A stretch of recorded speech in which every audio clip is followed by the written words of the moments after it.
Hindi mo na kinakailangan lumabas pa ng Pilipinas para kumita ng dolyares dahil ngayon napakarami ng oportunidad na kung saan dito mo gagawin sa Pinas pero ang kitaan, dollar. Ito na ang tatlong pinakamagandang feature namin sa RDR Talks na kung saan pwede kang kumita ng dollar kahit nandito ka sa Pinas at nasa loob ka lang ng bahay. Top 3. Ganda ng business model mo, no? Tumutulong ka para makapagbenta sila nang wala silang hawak na physical na product. Paano ito? Basically, gagawa ka kasi ng isang product sa Canva. As we all know, lahat tayo, meron tayong Canva sa phone natin, sa tablet natin, without knowing na pwede pala natin itong gamitin to earn money. Pwede kang yumaman sa Canva? Yes, pero not inside Canva. You're just going to use it as a tool para gumawa ka ng sarili mong digital products and sell them online. Sino yung mga bumibili nito? Yung mga tao na mas gusto talaga na mas mapais yung time nila. Instead of like creating a physical product, mas okay kasi kung maa-access na nila sa phone nila or sa tablet nila. Meron din namang ibang mga bumibili na bibili sila ng digital copy and sila na yung magpiprint. Instead of like magpapagawa pa sila kasi mas mahal kung ipapagawa nila. So, bibili sila ng online product na Canva template, then sila na mismo yung magpiprint on their own. The process is, gawa ka ng design sa Canva and then ilalagay mo ito sa isang platform. Yes. Ano yung platform na yun? Can be Etsy, Rocket PH, Gumroad, or even my own website. Buong mundo. Yes. Kasi si Etsy, very wide yung platform niya. And usually yung mga consumers or customers ko is from US, Canada, UK, and marami pang iba. Ilang taong ka na? 21. At 21 years old, magkano yung kinikita ng ganito? 6 digits with Canva and digital products. Monthly? Yes.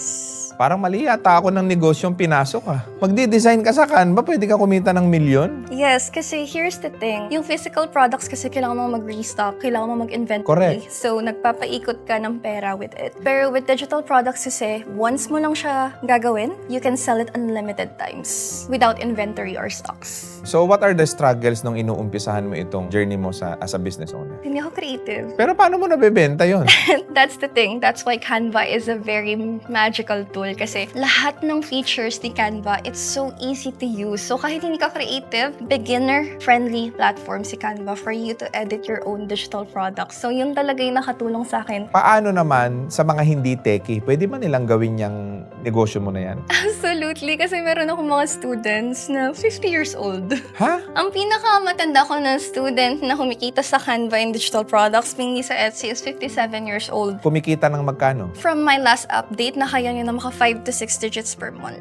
10,000 to 100,000 pesos. Yes. 57 years old to Yes. Hindi techie. Hindi techie, and it's all because of Canva. Alam mo na ako, curious na ako. Parang mali yata ako ng negosyo pinasok Kasi ang ganda niya na, isipin mo Canva lang Lahat naman tayo halos siguro may Canva na, di ba? Yes. And even at start, akala ko talaga too good to be true. Kasi even yung client ko sabi niya, oh, makaka 6 digits ka dyan. I'm like, what? As in, never ko pa kasi na-experience yun. Sanay ako sa mga klase ng sweldo na 17K per month. Pero right now, kinikita ko siya ng isang araw or less. Ano pa yung mga pwede bukod sa Canva na pwede nilang ibenta as digital product? They can do ebook templates. Busy books. Yun yung pinakapatok sa akin for now. Kasi ang main target doon, hindi yung kids yung parents. The parents na gustong yung anak nila is matuto from activity books. So that's one. And then yung isa, yung mga resume templates. Pero mas, if meron man ako ma-advise dun sa kung anong klaseng product, mas maganda kung mas specific yung product mo. Let's say resume for VA. Resume for photographers. Instead of just like saying resume na pangmalawakan. Kasi the more that you make it specific, the more nakilala mo kung sino yung target market mo and you know how to target them and to make them buy your product. Marami ka palang pwedeng gawin. Kumbaga, yan yung digital recto. Yes, kasi lahat naman na talaga is digital. Minsan di nila namamalayan na nakakabenta na pala sila ng digital products. Yung mga subscriptions sa YouTube, Netflix, those are examples of digital products itself. Ang galing. This is a multi-billion or probably trillion industry na, no? Yes. Dito sa Pilipinas, ilan kayong kumikita ng ganyan? Well, yung mga kilala ko, I think nasa 3 or 4 na. Paano ka nag-i-start mag-design? At paano mo tinatarget yung specific group of people na bibili nitong design mo? Well, magaling ako dun sa ideas kung sinong target market ko. So, at that time, yung pinaka-first product ko is ebook template, which is yung mga tao na gustong gumawa ng sarili nilang books or ebook pero nahihirapan nahihirapan sila kung paano yung design, paano yung structure ng ebook nila. And dahil part din ako ng journalism nung high school ako, it was very easy for me to have that structure or idea, pero not the designing. And doon na pumasok si Canva kasi marami siyang elements, features, graphics na made it easier for me to create an ebook. Tapos ang pinaka-best part pa doon is hindi na ako yung kukuha ng idea, title ng ebook, or contents. Yung client ko na bibili sa akin. So at that time, ebook siya for small business owner and for virtual assistant na gusto mag-share ng knowledge nila. Napaka-creative na ng mga Gen Zs ngayon, no? Gen Z,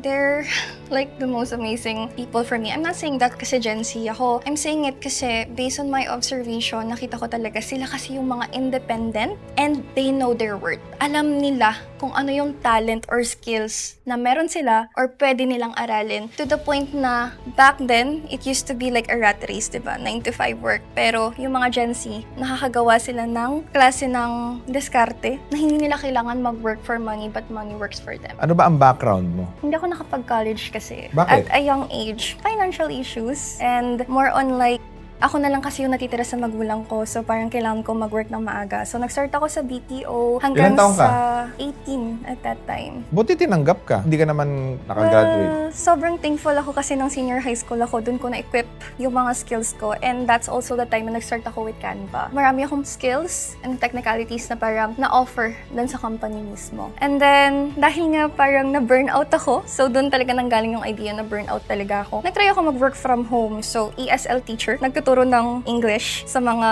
international students such as Korean. Pwede pala yun kahit hindi ka graduate? Yes. Pero hindi siya yung official. Alam mo yung parang freelancer ka lang. And then, hanggang sa nung nag-virtual assistant ako, pero direct client na siya. Yung client ko mismo, siya yung nagsabi about digital products. And yun kasi yung mismong inaayos ko. So, ako mismo na-curious ako. Sabi ko, teka, gumagamit ako ng Canva. Tapos, ang ginagawa ko, nagde-design ako for him. Pero hindi ko naman binibenta yung sarili kong design. I kinda had that idea. Parang aha moment. Okay, gagamitin ko to earn. At a young age, use your time wisely. Mag-invest ka sa knowledge, sa skills. Kumbaga, it's better to suffer now than suffer later. Instead, naaantayin mo pa yung araw na, sayang, ba't di ko yung ginawa? Ba't di ko kinuha yung opportunity na yun? Top 2. Magkano ang kinikita ng mga VAs mo? Possible siya na pwedeng kumita ng 6 digits. Depende po kasi yun sa sipag. Yeah, so 100,000. So yan kasi yung karaniwan na sweldo sa abroad. Pwede na palang kitain ng mga kababayan natin kahit nandito sila sa Pilipinas. So hindi nila kailangan maging OFW, magpakalayo-layo sa pamilya para kumita ng dolyares at pounds. Currently, ilan na yung nabigyan mo ng trabaho? Currently po sa portal namin, meron po kaming 4,024 VAs. Meron po akong 89 na in-house staff. Ano yung pakiramdam nito na nakapag-provide ka ng napakaraming jobs and opportunities sa mga kababayan natin? To be honest po, very fulfilling siya. Ako po, naniniwala ako na ang success ko, hindi ko ano yung narating ko na, kung ilan yung na-produce namin na successful Filipinos. Nakakatuwa lang po talaga, kahit anong course mo, kahit LGBTQ ka, single parent ka, o senior ka, and I look forward po na matulungan yung mga PWD. Pwede? Pwede po, nakakategorize naman po ang PWD as long as nakakaintindi. Lahat pala pwedeng kumita ng malaki as VA, Opo, no? as VA, possible po siya. Yung mga kagaya ninyong provider, one of the most underrated na hindi napapansin at hindi masyadong nakikita ng mga nasa gobyerno. Pero kung makikita lang nila na marami siyang nabigyan ng trabaho, nakakatulong siya, ang laki ng naitutulong mo sa ekonomiya natin, dapat kayo mabigyan ng suporta. Dapat ba kasama na siguro sa educational system natin, magbibigay ng kaalaman kung paano kumita kahit nasa loob lang ng bahay. Very recent, last month, ako lang po kasi ang may kaisa-isang outsourcing firm sa Carmona. So, si Mayor po ay nagpapunta ng IT department. Sa office ko po, she asked if pwede kaming mag-train ng mga taga-Carmona para po mabigyan ng trabaho. So, I'm very open po sa ganong idea. Mas marami tayong matutulungan. At saka po, libre yun. Kasi po, ang mangyayari, ang government po ang magbabayad. I was able to create a sustainable business, not just for myself, but for everybody po na mabibigyan natin ng opportunities. Ang gusto ko malaman, sino ba talaga si Mary? Ano yung pinagmulan niya? Anong storya ng buhay niya? Lumaki po ako na ang parents ko in-instill sa amin yung values na talagang nadala ko siya hanggang nung nagkaroon na ako ng mga anak. Unang-una po, always be grateful kasi lahat po ng meron tayo ay binigay ni Lord at lahat pwede niyang kunin. Always keep grounded. Iba pa rin talaga pag humble ka. And at the same time, lagi po tayong tumulong. Yeah. Kasi for me, ang relationship ko po kay Lord is very personal. The more na marami kang soul na na-touch, the more na i-bless ka. Graduate ka ng psychology, nakapagturo ka, bakit ka naman nag-call center? Yun po yung time na pag call center agents ka, mayaman ka. Ikaw ba naniniwala na karamihan ng call center, ang main reason lang nila bakit yun yung naging trabaho nila dahil sa sweldo? Kaya tayo nagtatrabaho dahil kailangan nating kumita. Kasi yun po yung highest paying job. One day, nagising na lang ako na ayoko na pumasok. Parang gusto ko na lang mag-work from home. Correct. Tapos po, meron akong ka-work na nagbanggit siya ng nag-VA po siya that time. This was 10 years ago. So, hindi pa ganun kakilala mga VA. So, sabi po niya sa akin, basta beb, madali lang yun. Kaya ang ginawa ko po, go-getter po kasi ako. Inaral ko po talaga, ano nga ba yung VA? Saan makakuha ng client? Ano yung mga ginagawa ng VA? May misinterpretation na ang VA ay call center. Kasi yung very first po na client, nagbigay sa akin ng opportunity. Ang pangalan po niya Gordon. Accounting firm po to sa UK. Wala pong tumatagal sa kanya na VA. Sinabihan po ako na, buti pa yung unggoy may utak. Since siya ang kauna-una nagbigay sa akin ng opportunity mag-VA, inalagaan ko po yung relationship namin na, sige, aaralin ko to. Ang ginawa ko, remove ko sa kanya na may utak ako. So, ganun po. Tapos, ginawa ko, nagstay ako sa kanya. Ang nakaka-proud moment po sa akin, up until now, even after 10 years, tuwan-tuwa siya sa akin kasi ako lang ang kaisa-isang VA po niya na binabati siya every Father's Day, every New Year, every Christmas, na hanggang ngayon hindi ako nakakalimot. Yes. Nag-start po yung VAPTH as coaching. Nagulat po ako kasi nung nag-una ako nag-run, hindi naman po ako kilala. Hindi ko po expected na marami mag-enroll. Ilan na nag-enroll? 175. Hanggang sa dumami na po yung course namin, nagdagdag po ako ng mga coaches. Kasi hindi ko naman po kayang ako lang mag-isa. So kumuha ka ng mga expert doon sa field na yun? Opo. At yung iba po, galing mismo sa coaching. Kasi hindi ko po rin po talaga siya expected na lalaki yung virtual assistant portal page. Every 10% na kinikita ko kay client, binibigay ko po siya sa charity. Nakaproduce po tayo ng 10 scholars. Yung second po, Cancer Foundation. Since ang daddy ko namatay sa cancer, nakita ko yung hirap, hindi lang ng pasyente, ng buong pamilya. Kaya po tumulong din ako sa Fight Warrior Laguna. If you know po MBY Animal Sanctuary, tsaka SWS po, yung mga tumutulong sa mga stray dogs and stray cats. So nagpo-provide din po tayo sa kanila ng cat food, dog food, pang vetting, mga ganun po. Nakapagpatayo po tayo ng school sa Cabinti, Laguna. Thank you so much na nagkaroon ng isang Mary because of your hard work, perseverance, and grit. Nakakapag-give back ka na sa ibang tao. Aanhin mo yung bilyon-bilyon kung nagpapakasasa ka lang dyan sa perang meron ka. At end of the day, lagi ko pong iniisip na the more souls na matouch mo, the more na mas marami magpipray sa'yo. Lalo na yung business mo, ang dami mo nabibigyan trabaho, ang dami mo natutulungan. Right now, sobrang buo ang buhay mo. As an inspiration sa maraming VA, no? Ano ba ang buhay na nag-aantay sa kanila kung sakasakaling ito ang pipiliin nilang karir?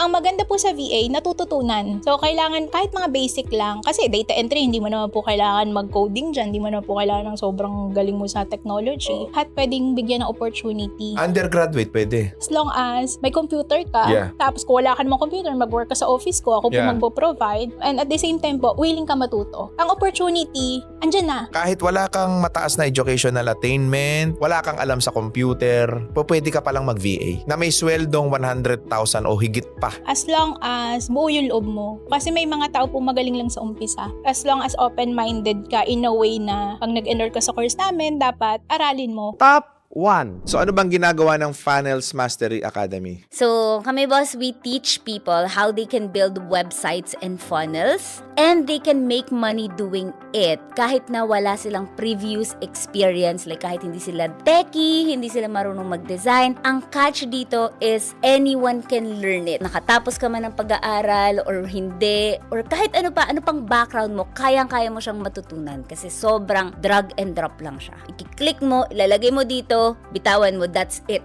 Kumbaga, gone are the days na kailangan mo pa ng coding. Actually, boss, kahit yung kapatid ko, 16 years old, tas yung mama ko, 56 years old, Oo. nagpa-funnel silang dalawa. Ang ginagawa nyo ba is same with VA? Let's admit it. There are low-value skills and high-value skills. Sa VA, di ba, kaya kang palitan anytime. Kaya kang i-automate lang yan. Wala ka na agad trabaho. Especially with AI. But as funnel designer, sobrang thankful namin na may AI kasi sobrang bumilis talaga yung pagtatrabaho namin at mas marami na kaming kayang iserve. So when it comes to the rates naman, sa VA kasi mostly hourly talaga. Kung may package man, meron pa ring hours na kasama. Sa funnels, talagang per package siya. And isang funnel is nagagawa namin ng isang araw lang. Imagine na ang rate mo per funnel is 500. Kami, personally, nagsistart kami ng $2,500.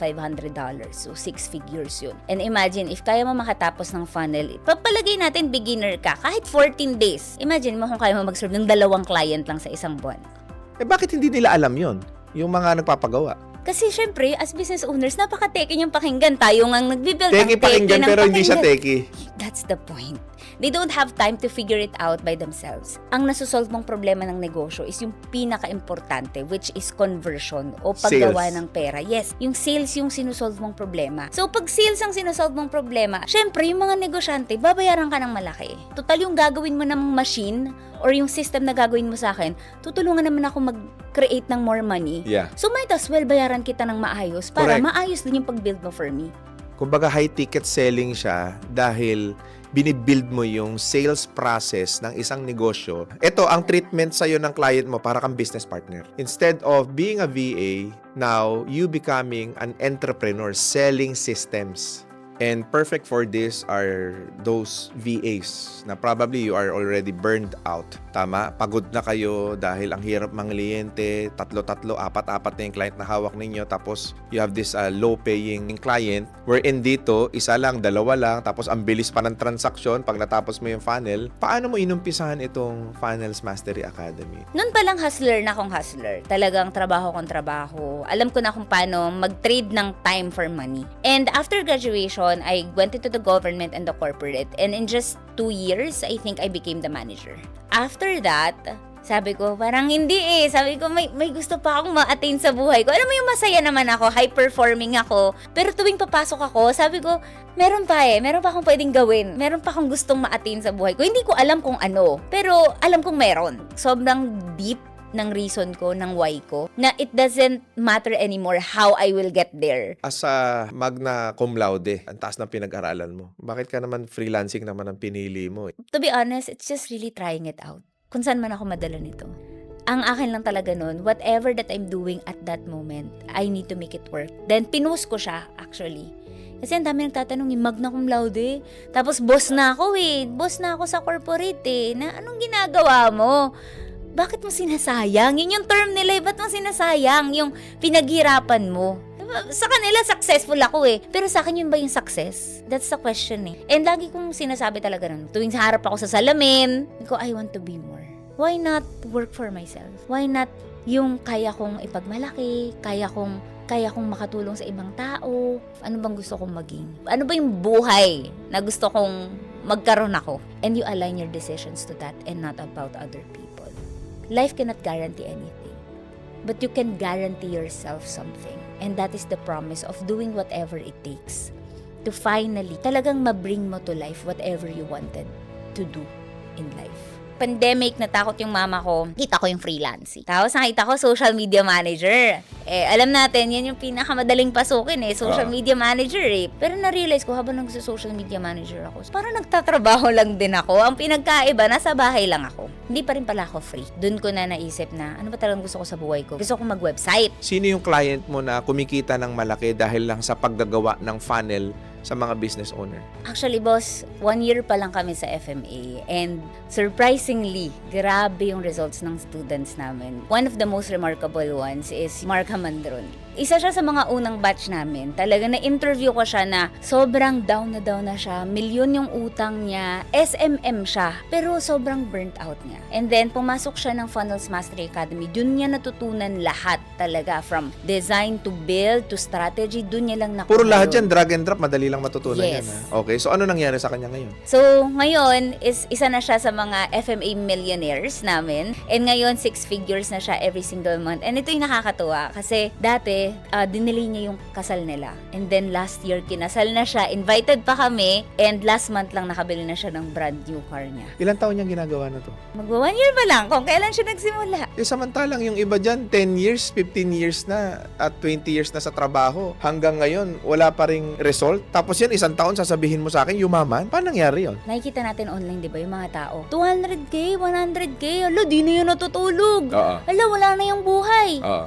It's because we were trained to believe that in order for you to have more money, Kailangan mahirapan ka. kailangan mahirapan ka. O, totoo naman. Hindi eh. That's Ha? not it. It's just how we were trained when we were young. Because like, So, madali lang kumita ng pera? you just have to be smart about it. You just have to know how to do it. Sobrang stuck kasi tayo na kung mas matagal mo siyang ginawa, mas malaki yung kita mo. Di ba ganun tayo eh. Pag mas matagal kang sinerve, dapat mas malaki din yung bayad. Because of the technology. Yes. But with funnel design kasi, talagang mas skip mo yun eh. Short time, pero high value. Marami kasi sa mga freelancer, nag-freelancing kasi nga gusto nilang freedom. So, how many students nga ang naging 2,000 plus students in a year. out of 2,000, ang dami ng yumaman, naging successful, nakabili ng mga sasakyan nila, kumikita ng 100,000 kada buwan. Before we end, what's next for you? I want to create something bigger than myself. I really believe that it is time for us to go global. But I wanted to get started with the Philippines first. Yeah. And beyond funnels, I will continue to teach. Because for me, at the end of the day, success is not really about what I've built, but how many lives I got to change because of it. Ngayon, na napanood nyo na ang 3 pinakamagandang paraan kung paano kumita ng dolyares dito sa Pilipinas, ano pang inaantay ninyo? Pwede kayong mag-engage diretso at kumontak sa mga bisita natin. With that, maraming salamat sa inyo mga boss and God bless sa inyong lahat.